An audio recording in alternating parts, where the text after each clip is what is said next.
Hello मेरे प्यारे साथियों, जैसा कि आप देख रहे हैं कि बिहार स्टेट 2025 की जो प्रीवियस ईयर क्वेश्चन है, देखिए बहुत सारी ऐसी कंप्लेन आई है कि सर 2024 का क्वेश्चन सर नहीं मिल रहा है, सर इसका कोई मार्केट में भी अवेलेबल नहीं है, आप इसका करवा दीजिए। देखिए हम लोग आज आपको पेपर 1 की आप तैयारी करते हैं, पेपर 2 की तैयारी करते हैं, तो शिक्षण कला और अन्य दक्षता के जो एग्ज़ाम होंगे उनकी सारी क्वेश्चन मैं यहाँ लेके आया हूँ। ठीक है, अब मैं आपको बता दूं कि शिक्षण कला इसमें 30 नंबर की होगी और 20 नंबर की अदर होगी। तो ये सारी चीज़ों का समावेशन मैं इसमें कर रहा हूं और ये जो भी क्वेश्चन प्रीवियस ईयर के हैं ये 2024 का है। अगर आपको रिजल्ट लेने हैं तो इसको देखना बहुत ज़रूरी है।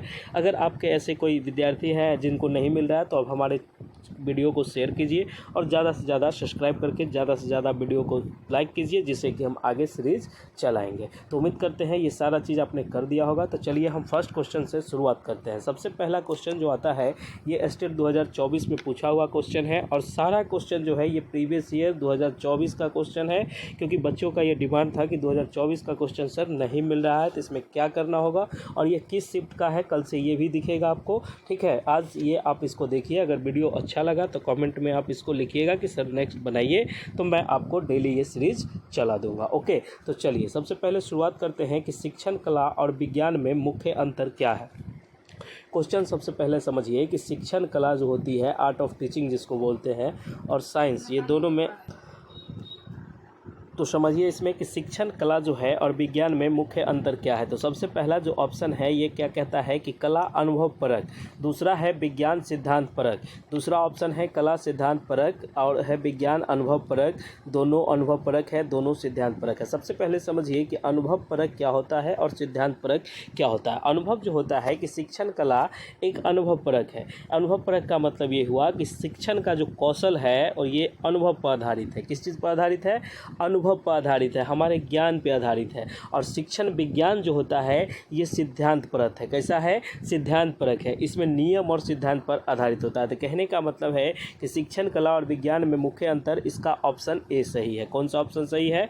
आप लोग ने भी इसका आंसर उम्मीद लगाया होगा और मैं आपको पूरा फुल डिटेल चर्चा करूंगा, इसमें कहीं कोई दिक्कत नहीं है। आप लोग अगर चैनल को सब्सक्राइब नहीं किए हैं तो चैनल को सब्सक्राइब करिए। अब आगे हम बढ़ते हैं कि आपको अगर हमसे नोट्स चाहिए इस तरह की previous year plus theory content जो भी है बिहार स्टेट किसी भी सब्जेक्ट का, बीपीएससी ट्री 4.0 का, बीपीएससी एडीओ का, बिहार सीजीएल 4 का, बिहार दरोगा का, आपको एनी अदर कोई भी एग्ज़ाम का notes plus PPT plus book form चाहिए तो आप हाईएस्ट लेटेस्ट कॉन्टैक्ट पे इस पर बेस्ट है एकदम, और दिए गए नंबर पर व्हाट्सएप मैसेज करके ले सकते हैं। इसका कुछ चार्ज है जो आगे बता दिया जाएगा, उसको आप पेड करिएगा, ये ले लीजिएगा, आप स्क्रीनशॉट लेके रख लीजिए। आज क्लास का समय है तो ज़्यादा समय मत खराब करिए। देखिए अगला क्वेश्चन जो है कि शिक्षण में समूह चर्चा के महत्व में कौन सा कथन सही है। देखिए शिक्षण में समूह चर्चा जो होता है, ग्रुप डिस्कशन के महत्व में सही कथन कौन सा है। तो कहने का ऑप्शन ये है कि विद्यार्थी निष्क्रिय होते हैं। निष्क्रिय मतलब मान लीजिए कि विद्यार्थी कोई काम के नहीं होते हैं, तो ये ऑप्शन निष्क्रिय है, तो ये तो गलत है। उसके बाद विचारों का आदान प्रदान होता है, ये बात थोड़ा सही है। अगला है केवल शिक्षक ही बोलता है। देखिए केवल ये वाला बात तो गलत ही होता है, इसको आप समझ के चलिए। सीखने में कोई लाभ नहीं होता है। देखिए अब एक चीज़ समझिए, इसके ऑप्शन के अकॉर्डिंग आप बता दीजिएगा कि विचारों का आदान प्रदान होता है किसमें? समूह चर्चा में। समूह चर्चा में जो होता है विद्यार्थी सक्रिय होते हैं। किसमें होते हैं? सक्रिय रूप से होते हैं और सहयोगात्मक और आलोचनात्मक साथ को बढ़ता है। कहने का मतलब ये होता है कि विद्यार्थी एक दूसरे से ट्रांजेक्शन ये जो करते हैं कि समूह में बातचीत करते हैं, दूसरे को सहयोग करते हैं, किसी को नहीं आता तो उस चीज़ को बताते हैं, और कुछ आलोचना होती है, कुछ गलत होता है तो उसको भी वो बोलते हैं। तो इसका ऑप्शन क्या सही हो गया? Option B. उम्मीद करते हैं आप लोगों ने इसका जवाब सही दिया है। ये स्टेट 2024 में पूछे गए क्वेश्चन है। देखिए संभवतः इसी तरह के क्वेश्चन आएंगे। अगला जो है आपको ये बता दूं मैं कि देखिए शिक्षक का मुख्य रोल क्या होना चाहिए। क्वेश्चन क्या है कि शिक्षक का मुख्य रोल क्या होना चाहिए। सबसे पहला ऑप्शन है केवल ज्ञान प्रदान करना, मार्गदर्शक और प्रेरक होना, अनुभव केवल अनुशासन बनाना, केवल परीक्षा लेना। आप इस चीज़ से देखिए कि इसको शॉर्ट तरीके से समझिए कि इसका आंसर जो होगा ये ऑप्शन बी होगा। ये सब ऑप्शन क्यों नहीं होगा, क्योंकि देखिए केवल लगा के जो पूछते तो ये निगेटिव सेंस चला जाता है, ठीक है। तो आप इस बात को समझिएगा, ठीक है। अब इसमें जो हम समझा देते हैं आपको, उसको थोड़ा अच्छे से देखिए। शिक्षक जो होता है केवल ज्ञान देने वाला नहीं, बल्कि विद्यार्थियों को सोचने, समझने और सीखने के लिए प्रेरित करता है, वही असली शिक्षक होता है। तो शिक्षक का मुख्य रोल होता है मार्गदर्शक और प्रेरक होने का। तो आप ये समझते होंगे। अब आप देखिए कि मैं आपको सारा एकदम पूरा एकदम अच्छे से इसको करवा दूंगा। आप लोग को अगर मज़ा आ रहा है तो चैनल को सब्सक्राइब करें और बेल आइकन को प्रेस कर दें। ऐसा आपको अगर सब्जेक्ट का भी चाहिए तो अपना सब्जेक्ट मेंशन करिएगा, तो हम उसका भी आपको वीडियो इसी तरह का 2024 वाला करवा देंगे। और भी आपको एनी अदर जो एग्ज़ाम ओरिएंटेड क्वेश्चन होगा उसको भी हम करवा देंगे। चलिए नेक्स्ट हम बात करते हैं।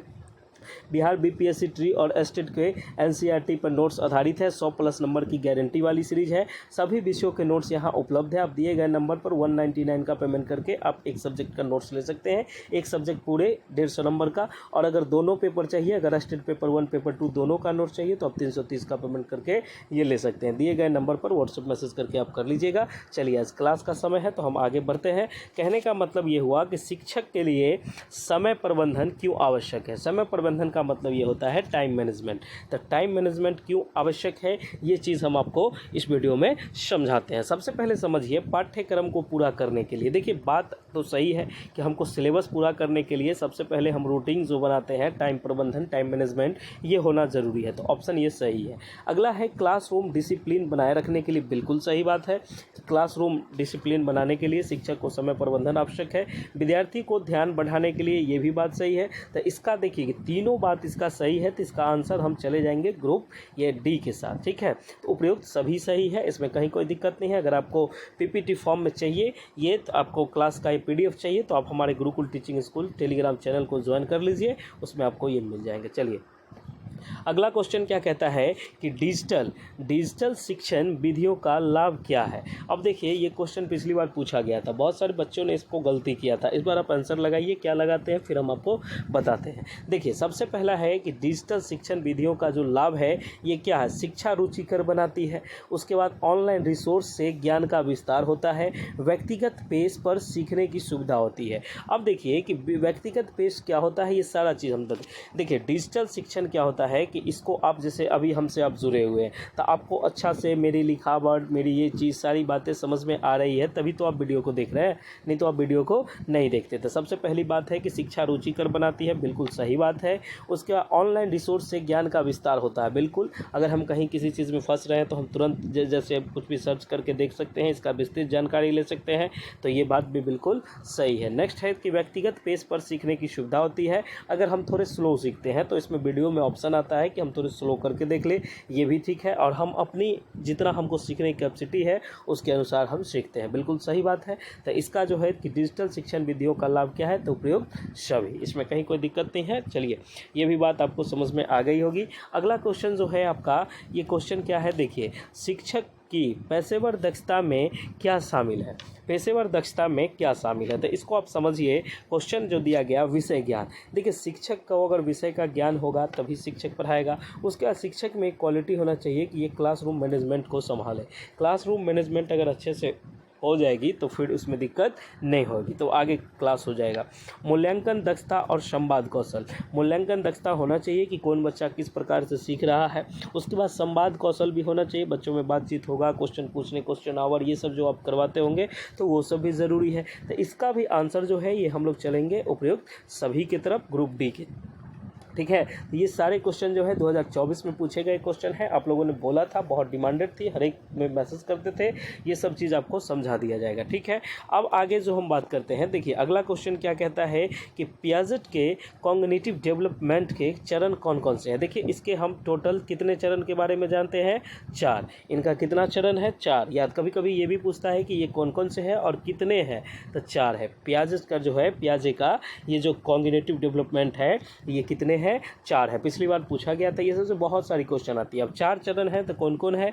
संवेदी मोटर, ये संवेदी मोटर हो गया, पूर्व परिचालित हो गया, ये जो हुआ परिचित हुआ, कॉन्क्रीट ऑपरेशनल हो गया, फॉर्मल ऑपरेशनल हो गया। इसके साथ ऑप्शन कट गए हैं, लेकिन इसका आंसर जो है ये ऑप्शन ए है। ठीक है, ऑप्शन ए इसका राइट आंसर है, इसमें कहीं कोई दिक्कत वाली बात नहीं है। आपको आंसर दे दिया गया है, इसमें लगता है स्लाइड आगे पीछे हो गई है तो कोई बात नहीं है। संवेदी मोटर, और ये जो होता है संवेदी मोटर जो फर्स्ट प्री ऑपरेशनल होता है, उसके बाद ये कॉन्क्रीट ऑपरेशनल और फॉर्मल एजुकेशन, ठीक है, ऑपरेशनल। ये सारी बातें आपको समझ में आ गई होगी। और अगर आपको ये वीडियो अच्छा लगा, अगर आपको चाहिए कि नहीं सर इतना क्वेश्चन से नहीं हुआ, हमको और भी क्वेश्चन बताइए, तो आप हमारे इसमें दिए गए में आप चैनल को सब्सक्राइब करके और कमेंट में लिख दीजिए कि सर इसका हमको और भी चीज़ चाहिए, तो मैं आपको प्रोवाइड करवा दूंगा। ये आगे जो है आगे इसी तरह की क्लास चलती रहेगी, इसमें कहीं कोई दिक्कत वाली बात नहीं है। आप वीडियो को ज़्यादा से ज़्यादा शेयर करें और फ्री मॉक टेस्ट के लिए आप हमारे टेलीग्राम चैनल को ज्वाइन कर लीजिए। अगर आपको जल्दी तैयारी करनी है तो आप हमारे दिए गए नोट्स ले लीजिए, उससे आपको 100+ नंबर की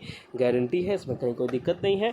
आपको ये क्लास कैसा लगा आप वो बता दीजिएगा। Okay, thank you so much. अगर आप इसी तरह का क्लास चाहते हैं कि सब्जेक्ट का हम बताएं तो आप कॉमेंट में लिख दीजिएगा। चलिए बहुत बहुत धन्यवाद, मिलते हैं नेक्स्ट वीडियो में। आज फर्स्ट क्लास था इसलिए इसमें कम सारी इशूज़ हैं। Okay, thank you so much, मिलते हैं हम लोग नेक्स्ट वीडियो में। जय हिंद, जय भारत, जय बिहार।